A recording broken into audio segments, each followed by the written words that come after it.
श्री संत एकनाथ महाराज यांच्या पैठण नगरीत गोदावरी नदीच्या काठावर घाणीचं साम्राज्य आहे। या ठिकाणी भावी भक्त स्नान करतात, त्यामुळे त्वचाचे रोग हे भाविकांना होतोय। गोदावरी नदीच्या काठी असलेली घाण असतानाही याकडे दुर्लक्ष होत आहे। याचा आढावा घेतलाय आमचे प्रतिनिधी सचिन बडे यांनी।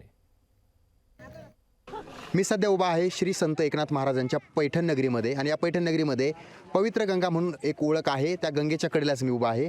मात्र आता किती पवित्र राहिली असा प्रश्न जो आहे तो आता भाविकच उपस्थित करतायत। या ठिकाणी आपण पाहताय दूर भाविक भक्त आलेले आहेत आणि नदीमध्ये जर मी डुबकी लावली किंवा मी जर या ठिकाणी अंघोळ केली तर कुठेतरी मला पुण्य मिळेल अशी भावना जी आहे, अशी जी आख्यायिका असते ती प्रत्येक भाविकाची असते आणि त्यामुळं प्रत्येक भाविक येतात आणि या ठिकाणी दर्शन घेतात किंवा नदीमध्ये स्नान करतात। मात्र या ठिकाणी अस्वच्छता आहे आणि अक्षरशः या ठिकाणी जर पाहिलं तर दुर्गंधी आहे इथं आणि सोबतच या ठिकाणी असणारे जे भाविक आहेत ते सुद्धा या ठिकाणी या घाण पाण्याचा गुळणा करतात। आपल्यासोबत काही भाविक भक्त आहेत, आपण त्यांच्याशी संवाद साधूयात। काही या ठिकाणी वारकरी संप्रदायातील सदस्यसुद्धा आहेत। महाराज काय सांगाल, अतिशय घाणेरडा प्रकार पाहायला मिळतोय या पावनभूमीमध्ये?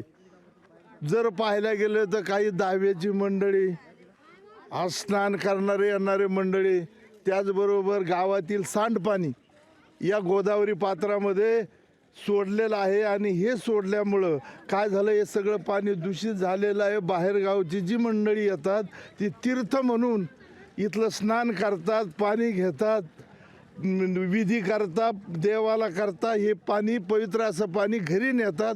इतकं मोठ्या श्रद्धेने हे लोक इथं येऊन 10-20 कोसावरून येणारी मंडळी या तीर्थ म्हणून पाणी नेऊन शिनीत जर स्नान केलं तर खाज, अंगाला खाज येणं, विकार होणं। गेली 9 महिन्यापासून आम्ही दर शुद्ध वारीला, शुद्ध एकादशीला जे लाखो भाविक ह्या ठिकाणी येतात आणि त्यानिमित्त आम्ही शेवगाव तालुक्यातील राम महाराज झिंझोरगे आहेत ते येऊन इथे गंगा स्वच्छता करतात संध्याकाळी 6 ते 5 ते 7 पर्यंत आणि सगळे स्वच्छ झाल्यानंतर तरीही ही प्रकाराने राहतेच। तर माझी जसे आत्ता अंबाडे महाराजांनी इथं सूचना व्यक्त केली, गावकरी तुम्ही सांगितल्याप्रमाणे इतर गावकरी आहेत ते स्वच्छ करतात। हो, प्रशासन नाही, काही नाही, ते प्रत्येक 2 गाव येतात आणि सरपंचासहित ट्रॅक्टर आणतात, ते सगळं मैला उचलून टाकतात।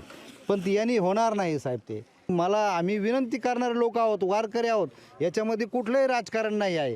याच्यामध्ये जर लाखो भाविक येतात आणि श्रद्धेने जर स्नान करतात तर याच्यासाठी हे व्हायला पाहिजे ना, अशी आमची आजोडू विनंती आहे। त्यामुळे प्रशासनानं या ठिकाणी हात न झटकता हा प्रश्न जो आहे तो मार्गी लावायला हवा, अन्यथा ज्या ठिकाणी संतभूमी म्हटलं जातं त्या ठिकाणी कचऱ्याचे ढिगारे जे आहेत ते पाहायला मिळत आहेत। सचिन बडे, लोकशाही मराठी, श्री क्षेत्र पैठण।